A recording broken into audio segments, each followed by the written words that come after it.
humans, my name is Slaidey and welcome to my channel. This video is a follow-up to my dive into the casual viability of Shutterstock and a general update on my hobby as a macro nature photographer. Since my last video, I've uploaded all the photos I could from my Instagram. Since it was a mishmash of everything that I've taken and edited over the last couple of years I was releasing, about half of them were automatically rejected by the Shutterstock filter bot for reasons like it wasn't high enough pixel count, there was too much noise, and the center being out of focus. So right off the bat, a tip for uploading to Shutterstock in the future, it's not keen on artistic license. In my photos, I use the rule of thirds a lot to keep it more interesting, or sometimes it is so focused on one part of the flower center that the pollen tips are out of focus, even though they are technically still in the center, and it doesn't like that. As much as any human might look at your picture and say they're good, Shutterstock is a stock photo site. They want something simple, they want it in focus. It can't be too cluttered or stylistic. So yeah, I was only able to add about 50 extra photos to my portfolio from what I'd had already showed you. They weren't fully uploaded, tagged, and accepted until mid-February because it's so boring tagging photos. If your content is simple, you can check multiple images and mass tag them because they're similar, but I had the problem where a lot of them are flowers, but they're all different colors, and of varying states of decay. Half of them are taken on a misty day, half of them are taken on a sunny day, half of them are in winter, half of them are in summer. You know, I don't want to lie in the tags, so it was a hell of a time basically customizing the tags to every single photo. If, on the other hand, I had just taken stock photos of a set dinner table, for example, and I had like 15 of them from different angles of different settings, I could just tag them all as like plate, fork, spoon, placemat, and then it would just be super easy. I do and don't regret everything that I do. And before you ask, no, I am not rich yet. I haven't made any more on the site than when I had $1.75 before. Like I said in my last video, stock photography takes a lot more commitment than you'd expect, and as much as I'll stay diligent about uploading from this point forward, I don't expect any yield because I'm not out buying props or hiring models for subjects. And unless it's a specific scenic location, there's not much interest in nature photography in general. The market is oversaturated because nature doesn't have trends, aside from, season to season, and especially because nobody wants my withered up flower portraits. But I'm a niche, and I'm just gonna keep doing it. Oh, this is kind of like an in-between update because I uploaded most of what I had for Instagram already, but I've also been taking random pictures of notebooks and what have you for my other bookish Instagram or writerly Instagram, just as something to start a conversation rather than be the piece of conversation. So I uploaded a lot of those images, and even though they were taken with a camera indoors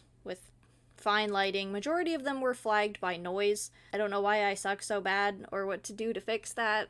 But as for an update on my photography account on Instagram, I have a non-announcement announcement. I have even less of a following on Slaidey photography than any of my other accounts, so there aren't exactly macro fans off somewhere stomping their feet over my lack of content. After accumulating photography over the last several years, I had finally decided to start putting them somewhere visible, probably about 2 years ago on Slaidey Photography. I will start adding some screenshots to the corner of the video here so you can see how my journey as a photographer has progressed. Let's take a little glance at my profile from start to finish, and as it scrolls through, I hope that it's a noticeable effort that I tried to make the profile's color theme consistent. If I wanted to post something red, I had to transition from yellow to orange to get there. If you're into aesthetics on Instagram or Tumblr or Pinterest, of which I don't know anything about, you'll know there's a high priority on visual consistency. Some accounts have very specific themes, be it a foggy morning like Sarah and Pepper, or a delicate